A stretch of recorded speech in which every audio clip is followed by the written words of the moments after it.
മാത്സിന്റെ class ആണ്. സ്കൂളിലൊക്കെ ഇപ്പൊ സ്റ്റാർട്ട് ചെയ്ത് കാണും ആപ്ലിക്കേഷൻസ് ഓഫ് ഡെറിവേറ്റീവ്സ്. ആർക്കും അത്ര ഇഷ്ടമല്ലാത്ത കുറേ ടോപ്പിക്സ് ആണ്. ആക്ച്വലി 3 ടോപ്പിക്സ് ആണ്. അതിനെക്കുറിച്ച് കുറ്റം വേണ്ടെന്ന് കാര്യമില്ല. ആർക്കും രസം ആയിട്ടുള്ളതല്ല. പിന്നെ ടീച്ചേഴ്സ് പഠിപ്പിക്കുന്നത് അവരുടെ ജോലി എന്നുള്ളതാണ്. പക്ഷെ കുട്ടികൾക്കൊപ്പം വേണേൽ പഠിക്കാം, പഠിക്കാതിരിക്കാം എന്നുള്ളൊരു സെലക്ഷൻ ഉള്ളതുകൊണ്ട് മിക്ക കുട്ടികളും ഇത് പഠിക്കാറില്ല. പക്ഷെ എക്സാമിന് 7 മാർക്കുകളും ഉണ്ട്. ഈ 3 ടോപ്പിക്സും ഉറപ്പായിട്ട് അവർ ടച്ച് ചെയ്യും. എന്ന് പറഞ്ഞാൽ rate of change of quantities, അതാണ് നമ്മുടെ ഒന്നാമത്തെ topic. Okay, rate of change. രണ്ടാമത്തേതാണ് നമ്മുടെ ഇൻക്രീസിംഗ് ആൻഡ് ഡിക്രീസിംഗ് ഫങ്ഷൻസ്. മൂന്നാമത്തേത് മാക്സിമം മിനിമം. ഇതെല്ലാം കുഴപ്പം പിടിച്ച കുറെ കാര്യങ്ങളാണ്. ക്വസ്റ്റ്യൻ വായിച്ചു നോക്കണം. വേർഡ് പ്രോബ്ലംസ് ഉണ്ട്, വായിച്ച് മനസ്സിലാവാത്തതുകൊണ്ട് ചെയ്ത് കഴിഞ്ഞാൽ തന്നെ എന്ത് ചെയ്യണമെന്ന് അറിയാൻ വയ്യാത്തതുകൊണ്ട് ഇങ്ങനെ കുറെ കാര്യങ്ങളുണ്ട്. ഇതിനൊക്കെ പരിഹാരം നമ്മുടെ ട്യൂഷനിൽ ജോയിൻ ചെയ്യാം. ഓക്കെ, അടിപൊളിയായിട്ട് നിങ്ങൾക്ക് മാത്സിന് നല്ല രീതിയിലുള്ള ഫുൾ മാർക്ക് കിട്ടുന്ന രീതിയിലുള്ള ക്ലാസ് ആണ്. അതിനോടൊപ്പം തന്നെ നോട്ട്സ് തരും, ഇക്വേഷൻ ബുക്കിലേറ്റ്, ക്വസ്റ്റ്യൻ പാക്കേജ് എല്ലാം അടിപൊളിയായിട്ട്. മാത്സിനെ പിന്നെ പേടിക്കേണ്ട ആവശ്യമില്ല. നിങ്ങൾക്ക് പബ്ലിക് എക്സാമിന് എത്തുമ്പോൾ നല്ല സന്തോഷത്തോടെ മാത്സ് എക്സാമിന് പോകാം. അതിന് താഴെ തന്നിട്ടുള്ള ഏതെങ്കിലും നമ്പറിൽ നിങ്ങൾക്ക് കോൺടാക്ട് ചെയ്യാം. ഓക്കെ, ഇത്രമേ ഉള്ളൂ. ഇനിയുള്ള ഫീസ് എന്ന് പറഞ്ഞാൽ ടോട്ടൽ വേറെ ഒന്നുമേ ഇല്ല. വൺ ടൈം ഇത്രേ ഉള്ളൂ കേട്ടോ. വേറെ ഒന്നുമേ നിങ്ങൾക്ക് പേ ചെയ്യേണ്ട, ഇത്രയും മാത്രം. ഓക്കെ, അപ്പൊ നമുക്ക് ചെറിയൊരു കാര്യം ഇതൊന്നും മനസ്സിലാക്കാം. What is meant by rate of change? Rate of change നമുക്കറിയാം. റേറ്റ്, ഗോൾഡ് റേറ്റ്, സിൽവറിന്റെ റേറ്റ്, അല്ലെങ്കിൽ പഞ്ചസാരയുടെ റേറ്റ്, ഇല്ലയോ? റേറ്റ് നമ്മൾ പറയാറുണ്ട് എത്ര രൂപയാണ് അല്ലേ എന്ന് പറയുമ്പോൾ എന്താണ്? 1 കിലോയ്ക്ക് 30 രൂപ. ഇപ്പൊ പഞ്ചസാരക്ക് 1 കിലോയ്ക്ക് 30. 1 കിലോയ്ക്ക് 30 ആണെങ്കിൽ അപ്പൊ നമുക്ക് ഇത് ക്വാണ്ടിറ്റി, രണ്ടാമത്തേത് പ്രൈസ്. ഓക്കെ, 1 കിലോയ്ക്ക് 30 ആണെങ്കിൽ 2 കിലോഗ്രാംസിന് എത്ര മോനെ? 60 ആണ്. 3 കിലോഗ്രാംസിന് എത്ര? 90 ആണ്. അപ്പൊ അവിടെ ഒരു പ്രത്യേകത ഉണ്ടോ മോനെ? ക്വാണ്ടിറ്റിക്ക് ഉണ്ടാകുന്ന ചേഞ്ചിനനുസരിച്ച് പ്രൈസും എന്തുണ്ടാവുന്നു? ചേഞ്ച്. അതാണ് ഇവിടെ rate of change. Rate of ചേഞ്ചിനെ നമ്മളിവിടെ ഡെറിവേറ്റീവിലോട്ട് കൺവേർട്ട് ചെയ്ത് പഠിക്കുകയാണ്. നമുക്കറിയാം what is meant by dy by dx, derivative of y with respect to x. ഇവിടെ ഓക്കെ, അതാണ് നമ്മൾ ഇത്ര നാൾ പഠിച്ചത് dy by dx. dy by dx എന്ന് പറയുമ്പോൾ derivative of y with respect to x എന്നാണ്. ഇവിടെ നമ്മൾ ഇനിയും പഠിക്കാൻ പോകുന്ന ഡെറിവേറ്റീവ് dy by dx നെ rate of change of y with respect to x. അതാണ് നമ്മൾ ഇനി പഠിക്കുന്ന dy by dx ന്റെ മീനിങ്. ഇവിടെ ആപ്ലിക്കേഷൻ പഠിക്കുമ്പോൾ rate of change of y with respect to x എന്ന് പറഞ്ഞാൽ ഈ എക്സിന് ഉണ്ടാവുന്ന ചേഞ്ച് വൈയെയും അഫക്ട് ചെയ്യുന്നു. അവിടെ പോയി റേറ്റ് ഫോം ചെയ്യുന്നു. That is dy by dx. Rate നമുക്ക് ഇതൊന്ന് റേറ്റ് ആണെന്ന് പറയാൻ കാരണം ഇപ്പൊ റേറ്റ് അല്ലാത്തൊരു കാര്യമുണ്ട്. ഏതെടുത്താലും 50 രൂപ, എത്ര എടുത്താലും 50 രൂപ, അത് റേറ്റ് അല്ല. 5 എടുത്താലും 50 രൂപ, 10 എടുത്താലും 50 രൂപ, അത് റേറ്റ് അല്ല. നമ്മൾ ഒരു കാര്യത്തിന് ഉണ്ടാവുന്ന ചേഞ്ച് മറ്റേ കാര്യത്തിന് അഫക്ട് ചെയ്യുമ്പോഴാണ് അവർ റേറ്റ് ഫോം ചെയ്യുന്നത്. ഇപ്പൊ 1 ഗ്രാം സ്വർണത്തിന് 3000 രൂപയാണെങ്കിൽ 2 ഗ്രാമിന് 6000 രൂപയായി, 3 ഗ്രാമിന് 900 രൂപ, 9000 രൂപ. അപ്പൊ ഇങ്ങനെ എവിടെ കണ്ടോ? അതിങ്ങനെ മാറിക്കൊണ്ടിരിക്കുകയാണ് അല്ലേ? അപ്പോൾ ക്വാണ്ടിറ്റി മാറുമ്പോൾ പ്രൈസ് മാറുന്നു. അവിടെ റേറ്റ് ഫോം ചെയ്യുന്നു. മനസ്സിലായല്ലോ? അവിടെ റേറ്റ് ഫോം ചെയ്യുന്നു. ഇനിയിപ്പോ നമ്മളൊരു ചെറിയൊരു എക്സാമ്പിൾ പറഞ്ഞാൽ, നമ്മൾ കുളത്തിലോട്ടൊക്കെ ഇങ്ങനെ കല്ലെറിയുമ്പോൾ നമുക്കറിയാം ഒരു സർക്കിൾ ഇങ്ങനെ ഫോം ചെയ്യാറുണ്ട്. ഇതേപോലെ കുളത്തോട് കല്ലെറിയുമ്പോൾ ഇങ്ങനെ സർക്കിൾ ഫോം ചെയ്തിട്ട് ആ സർക്കിൾ ഇങ്ങനെ ഓരോ സെക്കൻഡ്സിൽ ഇങ്ങനെ വലുതായിക്കൊണ്ടിരിക്കുക അല്ലേ? ഇങ്ങനെ വലിപ്പം വെച്ചോണ്ടിരിക്കുക. അപ്പൊ അതിന്റെ റേഡിയസ് ഓരോ സെക്കൻഡ്സിൽ ഇങ്ങനെ കൂടി കൂടി കൂടി കൂടി വരുമ്പോൾ അതിന്റെ ഏരിയ വലിപ്പം ഇങ്ങനെ കൂടുന്നു. അവിടെ നമുക്ക് റേഡിയസ് ഓരോ സെക്കൻഡ്സിലും കൂടുന്നു. Radius is changing with respect to time. That can be written as dr by dt. അപ്പൊ ഇവിടെ എന്താണ്? ആർക്കാണ് ഉണ്ടാകുന്ന റേറ്റ്? റേഡിയസ് ഇങ്ങനെ കണ്ടോ ഓരോ സെക്കൻഡ്സിൽ ഇങ്ങനെ കൂടിക്കൊണ്ടിരിക്കുക. റേഡിയസ് ഇങ്ങനെ സർക്കിൾ ഇങ്ങനെ വലുതായിക്കൊണ്ടിരിക്കുക. റേഡിയസ് ഇങ്ങനെ കൂടിക്കൊണ്ടിരിക്കുകയാണ് ഓരോ സെക്കൻഡ്സിലും. Therefore rate of change of radius with respect to time can be denoted as dr by dt. That's all. അങ്ങനെയാണെങ്കിൽ ഇത് വലിപ്പം കൂടുമ്പോൾ ഏരിയയും കൂടത്തില്ലേ ഇല്ലേ? സർഫസ് ഇങ്ങനെ. അപ്പൊ അവിടെ ഏരിയക്ക് ചേഞ്ച് ഉണ്ടാവുന്നു with respect to time. That is can be dA by dt. അപ്പൊ ഏരിയ ഓരോ സെക്കൻഡ്സിലും ചേഞ്ച് ചെയ്യുന്നു എന്നുള്ളതിനെ നമ്മൾ ഡിനോട്ട് ചെയ്യുന്നത് dA by dt. ഏരിയയുടെ എ.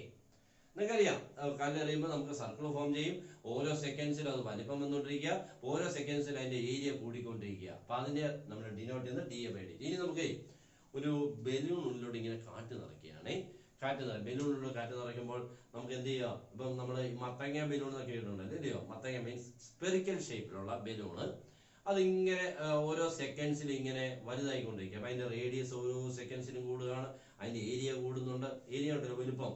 അതുപോലെ അതിന്റെ വോളിയം കൂടുന്നുണ്ട്. അകത്തെ സ്പേസ് കൂടുന്നു. അപ്പൊ അവിടെ എല്ലാം ഇങ്ങനെ ചേഞ്ച് ആയിക്കൊണ്ടിരിക്കുക. ഓരോ സെക്കൻഡ്സിൽ ഈ 3 ക്വാണ്ടിറ്റിയും ചേഞ്ച് ആയിക്കൊണ്ടിരിക്കുക അല്ലെ? വോളിയത്തിന്റെ ചേഞ്ച് ആണെങ്കിൽ നമ്മൾ ഡിനോട്ട് ചെയ്യേണ്ടത് dV by dt എന്നാണ് കേട്ടോ. dV by dt എന്താണ്? Rate of change of volume with respect to time. Okay, ഇതൊക്കെയാണ് നമ്മൾ ഈ ടോപ്പിക്കിൽ പഠിക്കുന്നത്. അപ്പൊ നമ്മൾ ഇവിടെ റേറ്റിനെ നമ്മൾ ഡിനോട്ട് ചെയ്യുന്നതാണ് derivative. Okay, rate of change. ഞാനൊരു ചെറിയൊരു പ്രോബ്ലം ഇന്നൊന്ന് ചെയ്ത് കാണിക്കാം. ഇത് എക്സാമിന് ഇങ്ങനെ ചോദിക്കാറുണ്ട് കേട്ടോ, എപ്പോഴും എക്സാമിന് ചോദിക്കാറുണ്ട്. ഞാൻ ഇന്നൊരു സ്പിയറിന്റെ ഒരു ക്വസ്റ്റൻ ആണ് കേട്ടോ. The radius of a sphere, radius of a sphere is increasing at the rate of 0.5 centimeter per second. Okay, ഒരു സ്പിയറിന്റെ റേഡിയസ് ഓരോ സെക്കൻഡ്സിലും 0.5 സെന്റിമീറ്റർ വെച്ച് കൂടിക്കൊണ്ടിരിക്കുന്നു. സ്പിയർ എന്ന് പറഞ്ഞാൽ ബോൾ. ഒരു ബോളിന്റെ അകത്തെ ആ റേഡിയസ് ഉണ്ടല്ലോ, ഓരോ സെക്കൻഡ്സിൽ ഇങ്ങനെ ചെറുതായിട്ട് ഇങ്ങനെ കൂടിക്കൊണ്ടിരിക്കുകയാണ് മോനെ. അപ്പൊ നിങ്ങൾക്ക് അറിയാം അതിന്റെ വലുപ്പം ഇങ്ങനെ കൂടിക്കൊണ്ടിരിക്കുക അല്ലേ. അങ്ങനെയാണെങ്കിൽ find the rate of change of volume. Find the rate of change of volume ചോദിക്കാം, find the rate of change of area ചോദിക്കാം, എന്ത് വേണം ചോദിക്കാം. ഞാൻ find the rate of change of area മതി. Find the rate of change of area when radius is 1.5 centimetre. ഇതാണ് നമ്മുടെ question. അപ്പൊ നോക്കിക്കേ, the radius of a sphere is increasing at the rate of 0.5 centimeter per second, then to find the rate of change of area. Okay, when radius is 1.5 centimeter. ഇതാണ് നമ്മുടെ സാധാരണ ഒരു question ഒക്കെ വരുന്നത്. അപ്പൊ ഇതിനെ എങ്ങനെയാണ് നമ്മൾ സിമ്പിൾ ആയിട്ട് ചെയ്യുന്നത് ചോദിച്ചാൽ, ഇവിടെ നോക്കിക്കാൻ പറ്റും പെർ സെക്കൻഡ് തന്നെയാണല്ലോ. ഇതാണ് നമ്മുടെ ഡെറിവേറ്റീവ് ഉണ്ടല്ലോ. അവിടെ റേറ്റ് ഓരോ സെക്കൻഡ്സിനും 0.5 വെച്ച് കൂടുന്നു.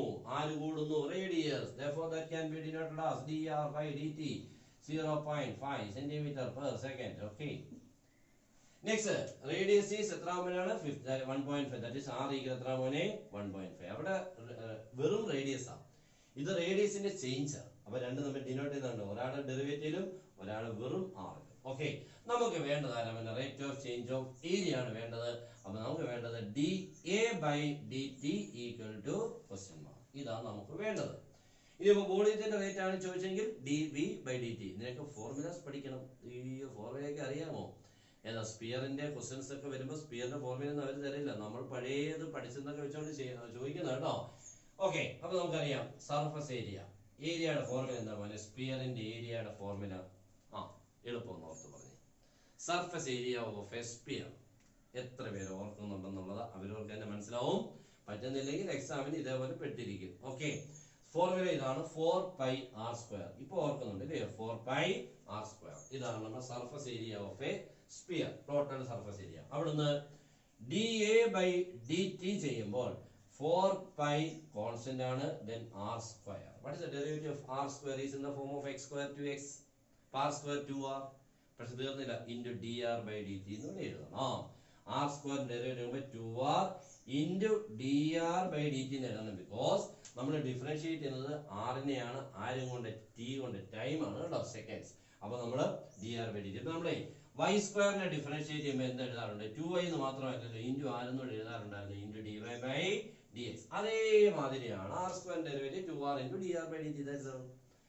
ഓക്കെ, ഇവിടെ വാല്യൂസ് എല്ലാം കൊടുക്കാം. That is 4π into 2 into r. What is r? 1.5 into dr/dt എത്ര മോനെ? 0.5 എല്ലാം. ഓക്കെ, ഇതെല്ലാം കൂടി ഇൻറ്റു ചെയ്യണം. ഇത് ഇൻറ്റു ചെയ്യുമ്പോൾ ശ്രദ്ധിക്കേണ്ടത്, നിങ്ങൾ ചെയ്യുമ്പോൾ നോക്കിക്കേ, കാൽക്കുലേറ്റർ ഉള്ളപ്പോൾ എളുപ്പമാണ്, അത് വേണ്ട. ഞാനിപ്പോ ഈ 2 into 1.5 എത്ര മോനെ? 2 into 1.5 എന്ന് പറഞ്ഞാൽ 15 ഗുണം 2 അല്ലേ? 30. ഒരു പോയിന്റ് മാറ്റി കുത്തിടുമ്പോൾ 3. ഓക്കെ, 3. അപ്പൊ ഇവരെ തമ്മിൽ ഇൻറ്റു ചെയ്തു. ഇനി 4 into 0.5. 4 into 0.5 ആകുമ്പോൾ 4 into 5 എത്ര മോനെ? 20 ആണ്. ഒരു ഡേറ്റ് മാറ്റി കുത്തിടുമ്പോൾ 2 ആണ്. അപ്പൊ 2. ഓക്കെ, അപ്പൊ ഇവരെ തമ്മിൽ ഇൻറ്റു ചെയ്തു. ഇനി ഇവിടെ ഒരു പൈ ഉണ്ട്. ആൻസർ ഈസ് എത്രയാണ്? 6π. That's centimetre square per second. Okay, ഞാൻ ചുമ്മാ ഇങ്ങനെ കാണിച്ചതേ ഉള്ളൂ, നിങ്ങൾക്ക് ഇഷ്ടമുള്ളത് ചെയ്യാൻ, നോ പ്രോബ്ലം. ഓക്കെ, അപ്പൊ ഇങ്ങനെയൊക്കെയാണ് ഇതിന് ചെയ്യുന്നത്. അപ്പം ആദ്യം ഞാൻ ഇവിടെ 2 into 1.5 ചെയ്തപ്പോൾ 3 കിട്ടി, 4 into 0.5 ചെയ്തപ്പോൾ 2 കിട്ടി, പിന്നെ ഈ പൈ ഉള്ളപ്പോൾ 3 into 2 6π സെന്റിമീറ്റർ സ്ക്വയർ. ഓക്കെ, അപ്പോൾ ഇങ്ങനെയൊക്കെയാണ് ഇതിന്റെ ക്വസ്റ്റ്യൻ. ഞാൻ സാമ്പിൾ ക്വസ്റ്റ്യൻ ഒന്ന് കാണിച്ചതേ ഉള്ളൂ. മനസ്സിലായോ? നിങ്ങൾക്ക് മനസ്സിലായെങ്കിൽ ഒന്ന് ഷെയർ ചെയ്തേക്കണം. പറ്റെങ്കിൽ ഞാൻ എപ്പോഴും എല്ലാവരും ഒന്ന് ഷെയർ ചെയ്യണം അല്ലേ എന്ന് പറയും. നിങ്ങൾക്ക് ഇഷ്ടമുണ്ടെങ്കിൽ, മനസ്സിലായെങ്കിൽ, വേറെ ആർക്കും ഇത് കണ്ടാൽ പ്രയോജനം ഉണ്ടെങ്കിൽ ഉറപ്പായിട്ടും ഷെയർ ചെയ്യാം.